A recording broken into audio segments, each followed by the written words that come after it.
Cleopatra, the last queen of Egypt, a legendary journey of power, passion, and courage. Hello, my friends. Today I invite you on a journey unlike any other. This is not just a history lesson. This is a tale of one of the most extraordinary women who ever lived, a woman whose life was filled with drama, love, war, power, betrayal, and unbreakable determination. This is the story of Cleopatra, the last queen of ancient Egypt. So sit back, relax, and open your heart to a story that will inspire you, move you, and stay with you forever. Let this story be not just for your English practice, but a gift to your soul. Let's begin. Chapter 1. The girl who would be queen. Over 2,000 years ago, in the glorious city of Alexandria, a baby girl was born. Her name was Cleopatra VII, and she was destined to change the world. But before she wore the crown, before she stood against empires, she was just a little girl with big dreams. Cleopatra was born into the mighty Ptolemaic dynasty, a royal family of Greek origin that had ruled Egypt for generations. Though her blood was Greek, her heart was pure Egyptian. Her father, Ptolemy VII, ruled Egypt during a time of deep unrest. He was seen as weak and corrupt. The royal palace was filled with whispers, betrayal, and danger. In her childhood, Cleopatra saw the ugly face of power. She learned early that in a world where even family could turn into enemies, only knowledge, wisdom, and courage could protect you.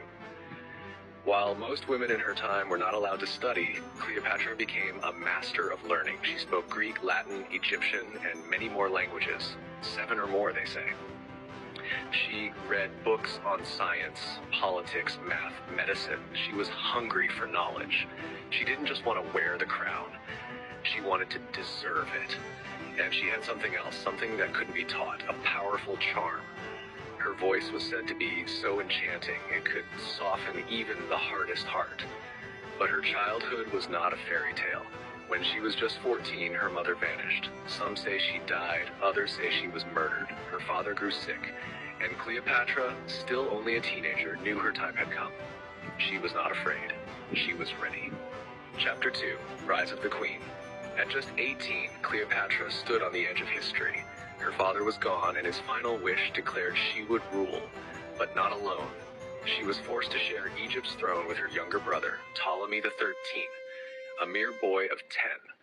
But Cleopatra knew her country needed more than a child. She had read, trained, and endured. She had the mind of a ruler and the heart of a lion. Egypt could not survive without strength, and she was ready to lead. Yet strength invites fear.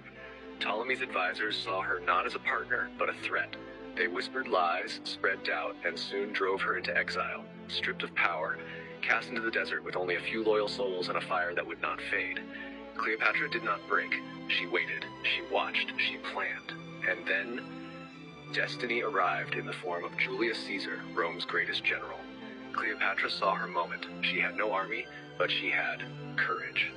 One fateful night, she hid herself in a rolled carpet and had it delivered to Caesar's quarters. When the carpet unfurled, there she was, calm, clever, dazzling. Caesar was struck, not just by her beauty, but by her boldness and vision. She didn't plead, she persuaded, she led. Together they crushed her brother's forces and cast out the traitors. And at just 21, Cleopatra rose, not as a co-ruler, but as the one true queen of Egypt.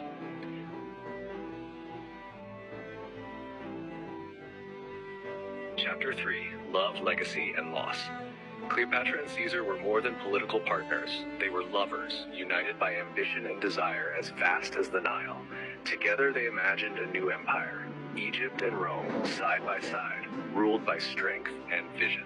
In 47 BCE, Cleopatra gave birth to Caesarion, Julius Caesar's son, a child born of 2 powerful worlds. She journeyed to Rome, turning heads with her beauty, intelligence, and undeniable presence. But admiration quickly turned to suspicion. Whispers filled the streets that she had bewitched Caesar, that she was a foreign queen with dangerous power. Then came the blow that changed everything. In 44 BCE, Caesar was assassinated, struck down by those who feared his reach. Cleopatra was left alone, her ally gone, her future uncertain. But she did not crumble. With her son in her arms and fire in her heart, she sailed back to Egypt. Her dream with Caesar had ended. But her fight for her kingdom had only just begun.